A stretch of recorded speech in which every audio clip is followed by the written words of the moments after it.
So which came first, the chicken or the egg? Or should I say the R1 or the R5 Mark II?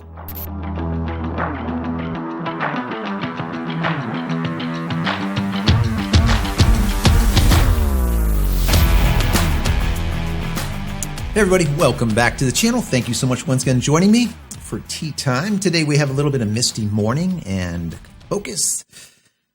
So good, that bergamot, the zing. I hope you're joining me with your cup of tea, maybe a cup of coffee, hanging out, talking tech, talking photo, talking video. Today is a photo video day, I would say. We're going to be talking about Canon. And before I get into it, I want to say that if you haven't downloaded any of my ebooks as of yet, go check them out. Go over to JCristina.com/books. Also, if you enjoy this content, even in the least, please consider giving it a thumbs up and don't forget to subscribe to the channel and click this little button over there and all those things. All right.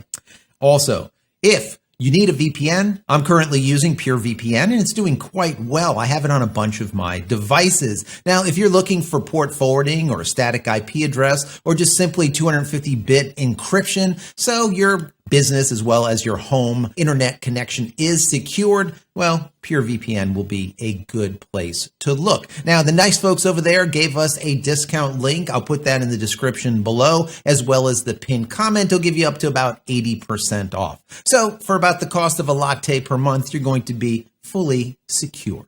Anyways, let's get into this topic. I absolutely love Canon product, but I'm not a fanboy for Canon. So whenever I do a Canon piece, I just want to make you guys aware of, yes, I am a Canon shooter for many years, probably a couple of decades now. Shh, don't tell anybody. Anyways, I've been using Canon for a long time, but I also use Sony, like an FX6, an FX9. I use Panasonic. I also use Hasselblad if I'm doing fashion. So there's a lot of different products that I use, and it really depends on the use case. For event photography, I'll use a 5D Mark IV, or I'll use a 1D. Well, now we have the Rs, which are great, the mirrorless, which is the equivalent to the old mirrored or DSLRs, which is fantastic, but I've been waiting for a long time for a replacement to the 1Ds that we use. So the R1 would be that replacement. That would be their flagship. And I've been waiting for a long time. And if you're a Canon shooter, you've been waiting for a long time too. I've been talking to you guys about this for the last couple of years. When is it coming? When is it coming? And just recently, we got some news about the EOS R1, and that supposedly is going to be pushed back. We thought that it was going to be right around 2023, somewhere towards the end. And then we got a rumor saying that, look, it's not happening. It's going to be 2024 when the R1 is released. And we're looking at about 85 megapixels, which is kind of nice. And it's going to shoot up to, I think, 24 frames per second mechanical shutter. Guys, that is motoring. That is motoring. And that is what we would expect from a Canon flagship, right? The R1, the equivalent to my 1Ds. So there's something to be said about that date of 2024. And I'll tell you what that is before the end of this video. And I think that it could be correct. Now, something came out, I think it was on Canon Watch or on one of the rags, and they were talking about how which would come first, the EOS R or the R5 Mark II? Now, I would use both of them because the R5 Mark II or the R5 Mark I is equivalent to a 5D, right? It's just mirrorless. And the R1 is the equivalent to a 1D. So I use all of them, right? Currently on the mirrored side, but of course I do shoot the EOS R for certain things too. But I really would like to have seen that R1 come out, but it's not going to. I really believe it's not until 2024. So I was looking at this R5 Mark II and I'm like, well, maybe we'll replace some of those. We've got like 2 or 3, the Canon EOS 5D Mark IVs with some of these EOS R5 Mark IIs. I didn't pick up the R5, the first gen, because I am not a first gen kind of person. Now, I am a flagship first gen kind of person. I don't mind getting on board early, but for the most part, I don't like buying first gen stuff unless it's been out there for a year and then I know that it doesn't have any major problems, right? No recalls or other issues. So I think the R5 Mark II, I will take a plunge into and kind of replace some of those EOS 5D Mark IVs that we have. So I went ahead and looked up some of the specs for the Canon EOS R5 Mark II that I want to share with you. And some of them might be right, some of them might be wrong, but of course it is kind of hearsay until it actually comes out. But supposedly some of this information is coming from one of the, as they call them, Canon's Explorer of Light. So if that is the case, most likely they have a copy of this camera body already. Take it all with a grain of salt, but this is what we have as of right now today, what will be available in the Canon EOS R5 Mark II. So to start out with, they're saying that it has a brand new sensor. And this sensor will be a 61 megapixel BSI or backside illuminated CMOS sensor. Sounds good. I like that. Also, it's going to have a dual Digix X processor. Now, that's going to come into play in just a second. Those dual processors is very, very important moving forward with just about any camera. And I'll tell you about that in just a moment. Now, they say it will be able to shoot 30 frames per second electronic shutter with tracking and 12 frames per second mechanical shutter. So it's not super fast. And this kind of makes sense because the 5D, for example, was never really quick. It wasn't a fast shooter like a 1D, and they made that on purpose like that, right? You don't want to step on the backs of the heels of your flagship, correct? So yes, I see 12 mechanical speed sounds about right. And 20 plus to 2024 range mechanical shutter on an R1, that makes sense also. Now, they say that it's going to have the same 8 stops of IBIS, just like the original R5 did. So 8 stops of in-body image stabilization is good. I wouldn't complain about that for a moment. Now, it's going to have a new high-resolution mode similar to pixel shift, is what they're saying. The same thing that we see in the Sony and the Fujifilm. So if that is the case, and we're shooting at, let's say, 61 megapixels, so if we double that, let's say we're at 122 megapixels, or maybe even more, triple it, quadruple it, depends on how they do it. So that's kind of cool if you need to make a bigger image. Am I a fan of pixel shift? Not really. I mean, it has its use cases, all right? Now, they said that it does have an internal, a digital 2x, 4x, and 8x teleconverter. Now, that is definitely interesting. I never heard of that before. So if that is the case, that would be pretty powerful for people that are like birders. Someone that would normally use an APS-C camera to be able to shoot those long telephoto type of shots. Here, having that digital internal to the camera, 2x, 4x, and 8x, that's kind of nice. But the point here is digital.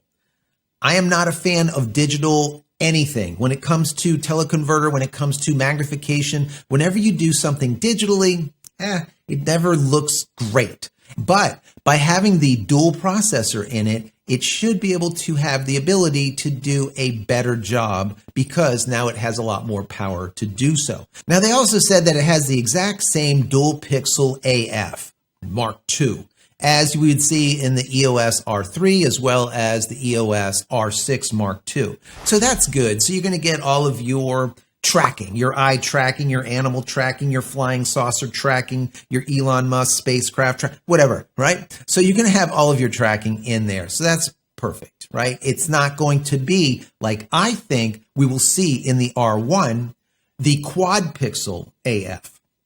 Right now we're dealing with dual pixel AF Mark II, let's call it. So that's okay. Once again, I think the flagship is going to have the new AF system in it. That's my personal opinion. I don't know.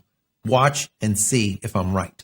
Also, it is going to be able to internally record 8K at 60p. And what they're saying is it will be able to capture it raw. So if that is the case, 8K, 60p raw, that is a lot of data. Once again, you need to have a powerful processing unit, or in this case, 2. Now, the same thing holds true as I was talking to you just a moment about with the AF. The strong processing unit or dual processors is very powerful because now we're dealing with like this machine learning crap, right? Where it's trying to figure out what's in the scene instead of having to pre-program it to what it's seeing in the scene. It is figuring stuff out, almost like AI, right? AI AF. Let's call it AI AF. I don't know. Maybe they'll call it that. Patented. No. Anyways, so they said it'll also do internal 4K, 30p, 60p, and 120p. That is very nice. And this is all from oversampling. And full HD, this is big, full HD at 240p. Now, a lot of people are liking slow motion, right? Slow motion is a big thing. And the problem is a lot of the cameras out there, slow motion is trash.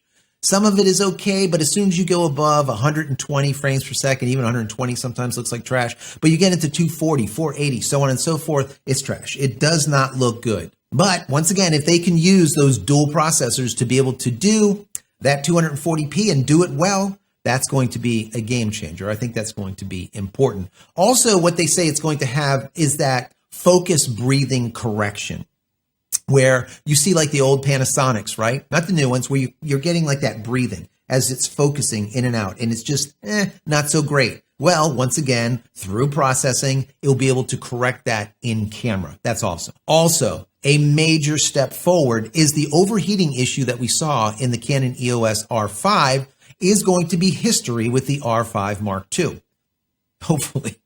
And what they're saying is they're taking that heating system or that heat ducting system that they have with the Canon EOS R6 Mark II, and they're going to inject it into this camera. So you'll be able to record 4K or 8K at 30 or 40 minutes or even an hour. That will be amazing without having an internal, some type of internal fan, some type of means of bringing air in and then ducting it out, just like the C series does, right?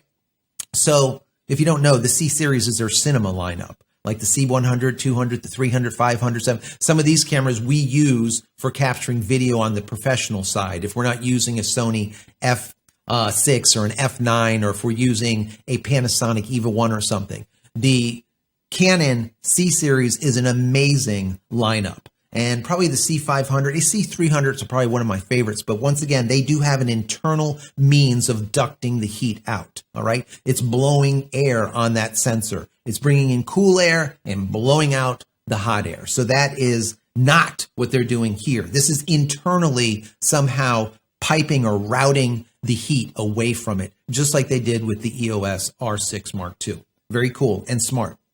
Also, you're going to have dual CF Express cards in it, type Bs. And that makes sense. Instead of doing like some these companies do, and even Canada's done, where you have like a CF and then you have an SD. No, have two of the same damn card. Why these companies did this in the past, I just don't know. I just don't know. Anyways, it's going to have dual CF Express. Perfect. Also, it's going to have a standard HDMI port out. Instead of having the mini, standard is the way to go. Kudos to Canon for that. Also, it's going to have a dual USB-C port on it. Dual USB-C port on it. That's interesting. That means most likely you'll be able to power the camera right from USB-C and then be able to download at that high speed. I like that. That is very interesting on what we can do with them, and my mind is going. Anyways, so the other thing that I think is really powerful here is the EVF, or your sight, right? Your electronic viewfinder. That electronic viewfinder is supposed to be 9.44 million dots of resolution. So let's call it 10 million dots, right? 9.5 million dots. That is going to be a very clear, amazing viewfinder in this camera. Now, once again, with that dual processor, there shouldn't be any blackout, and it should look pretty damn real. I'm not a fan of EVFs. I like OVFs. That's just my personal preference because I've been shooting for so many damn years and I'm old. But if you're just used to EVFs and you don't mind that kind of flicker and things don't look just right and it's okay to you, well, this is going to be unbelievably better than most. Let's put it that way. Also, what they said is they're going to redesign that back vari-angle LCD panel. Now, they're saying that they're going to optimize it for video shooting. That's interesting. What the hell does that mean? So, I mean, as it is now, it's what I call it a fully articulating back panel. You flip this way, flip that way. You can flip it to yourself so you can see yourself. I just don't know what else they can do with it. Maybe they're going to do something with it so that people can use this camera for recording vertically, right? That's like the thing right now, right? Everyone's recording vertically. So maybe they're going to do something with that. So it might have one more angle to it. So when you flip it into a portrait mode, maybe it flips out this way or something. That'd be freaking cool. Once again, you heard this here first. I patented it. No, I didn't. So anyway, so this is kind of like the specs for this Canon EOS R5 Mark II that we have as of today. Once again, the question is, which came first, or which will come first, the chicken or the egg, the R1 or the R5 Mark II? And I have a feeling it's going to be the R5 Mark II. And I told you I'm going to tell you why, and now I'm going to. The reason being is we're going to see the Summer Olympics come in 2024. And most of the camera manufacturers come out with their flagship new cameras when the Olympics come out. And since the next Olympics will be in 2024, the Summer Olympics, chances are we will see this camera a few months before they go live, or maybe right around the same time. Maybe what they'll do is they'll put the R1 in the hands of the people that are covering the Olympics, that are Canon shooters, and use that as a means of advertisement of like, this is the new flagship, and these are the images that you can capture with it, because the Olympics is such a big thing globally. So it's a really good marketing ploy, or let's say campaign, to be able to do that. So that's my thoughts. What are your thoughts? What do you think about it? What's going to come first, the chicken or the egg? I think we're going to see, once again, the EOS R5 Mark II before the R1, and the R1 will be coming out right around the time of the Olympics 2024. Down in the comment area below, put your thoughts. I want to know what you think. All right. Are you interested in the R1? Also, are you interested in the EOS R5 Mark II? Are these cameras, either one of them, something that you would buy once they're available? Let's have this discussion. Anyways, I hope you enjoyed this. If you have, throw the video a thumbs up. That would be awesome. Do all those things. If you just want to say thank you, there is a thank you button down there. If you don't, that's fine too. Become a member of the channel. That would be even better.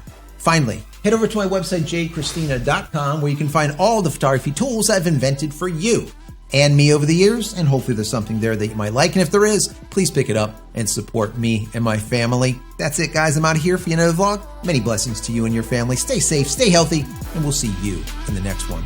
Love you all.